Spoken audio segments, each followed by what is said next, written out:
It almost always appears as if it would have been easy to predict the outcome of events after they have transpired.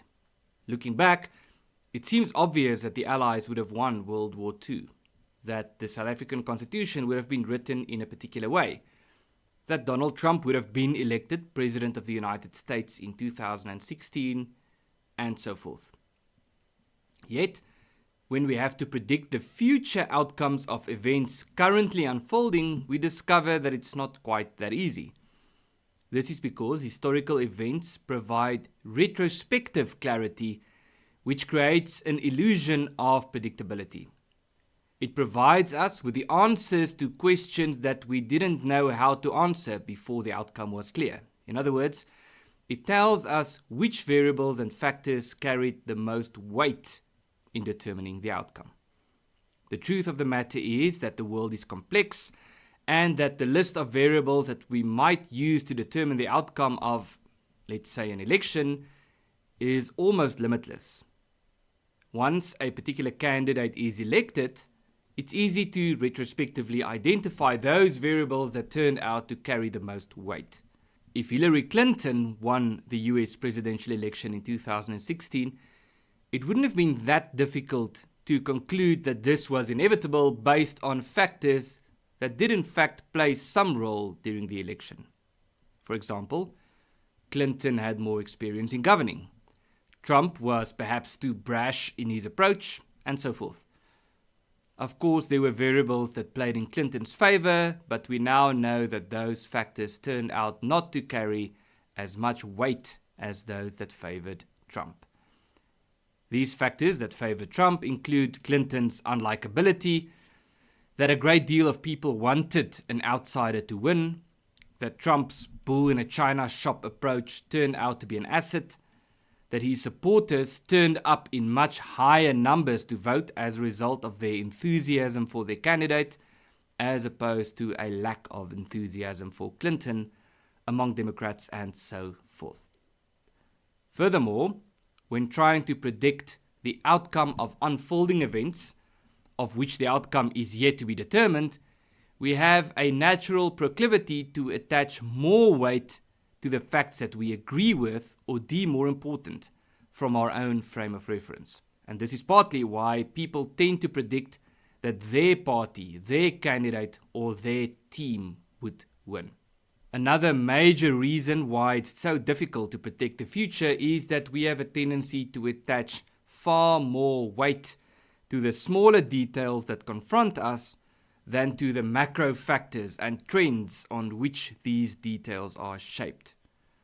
We tend to see the waves without recognizing the tide, or the winds without recognizing the season. We see people making predictions all the time, and we hear about people who were able to accurately predict certain outcomes all the time.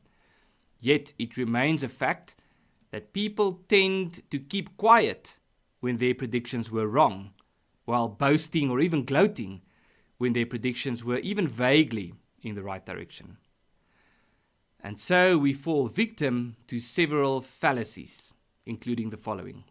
Hindsight bias. That is to say that after an outcome is known, we tend to interpret past events as if they clearly led to that outcome, even if those events appeared ambiguous beforehand.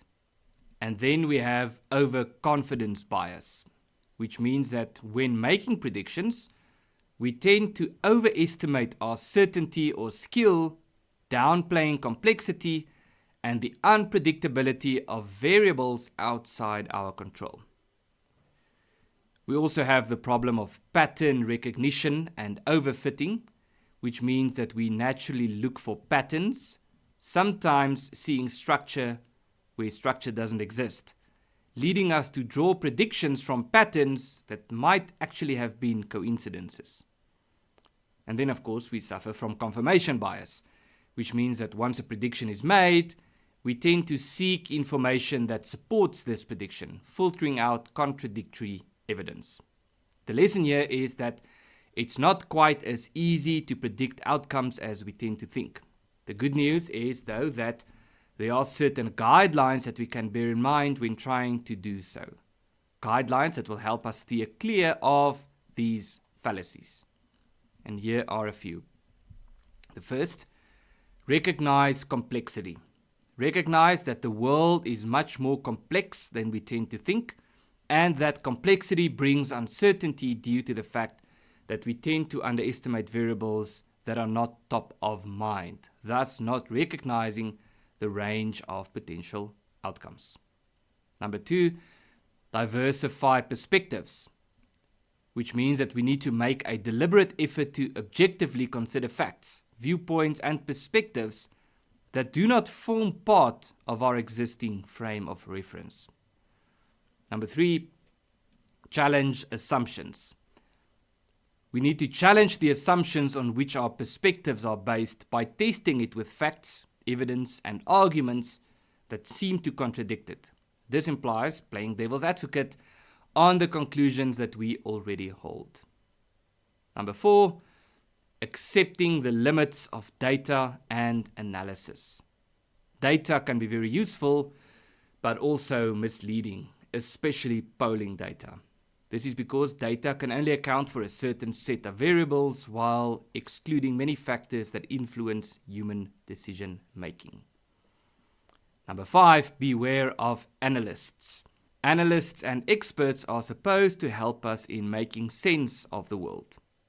But today, many analysts and experts are some of the biggest contributing factors to confusion, uncertainty, and the strengthening of misguided beliefs. This is because analysts also fall victim to the above-mentioned fallacies, but more than anything, to confirmation bias. And number 6, look for currents. We need to attach less weight to smaller details, such as what the immediate consequences of a particular event is, and more weight to macro factors that play a role in shaping the outcome. For example, factors such as demographic trends and macroeconomic developments far outweigh whether a politician had a good interview or committed some blunder. The point remains that predictions are valuable, but our ability to predict the future remains inherently limited. The key here is not to learn to predict accurately, but to attach more weight to macro factors, to tides and seasons as opposed to waves and winds. And if we attach more weight to such macro factors, we will find that it also becomes a little bit easier to make sense of the world and to foresee the outcome of future events.